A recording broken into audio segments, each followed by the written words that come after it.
Ua pau aku nei ka paʻiwiki o makahi hoʻokahi no ka ʻumikoma la moe kahi no ka makahiki mua o ka leo ʻiwi. ʻŌlelo it's an introductory Hawaiian language lesson show. A fun and entertaining way to learn Hawaiian. It's not sitting in a classroom. Ma keia polokalamu e hui ana e kolu hoa o hina iwalani me pomaikaʻi no ke aʻo hoʻi kaika a hoʻohana I ko ʻŌlelo Hawaiʻi ma ka hale a ma ke kaiaulu no hoʻi. It's more of an interactive, dynamic, conversationally based way to learn and teach versus just a teacher in front of a blackboard. Ua kokua maʻo aku o ka iwa kālua poʻe ha meʻe a limahana ma ka hoʻopuka I keia polokalamu aʻo ʻŌlelo Hawaiʻi.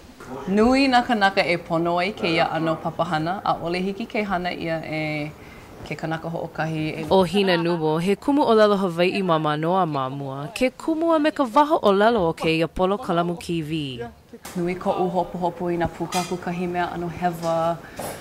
Aka, a ole hiki ke hele a hopohopo loa ea no ka mea he mau kanaka wale no kākou. Makemake wau e komo I loko o nā papahana e holo mua ai ka laha ana o ka kākou ʻōlelo ea. No leila he papahana hou aku keia e kō ai ke la iini. O ke kahua o nā haʻawina ʻŌlelo Hawaiʻi no ka leo ʻiwi, o ia hoʻi ka puke a o ʻōlelo o nā kai e walu I kākau ia nā kaua noe kamanā laua me Pila Wilson. O ka maʻamau hoʻohana ia ka puke nā kai e walu ma ka lumi papa ma ke kula nui.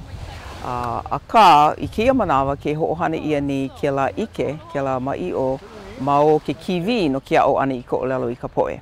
A he waiwai hou ke la. E maka ala mai no I ke iaha ʻulelo. E ʻŌlelo Hawaiʻi kākou. O wau kia o Amy Kalili no Sunrise Hawaii News Now. Aloha.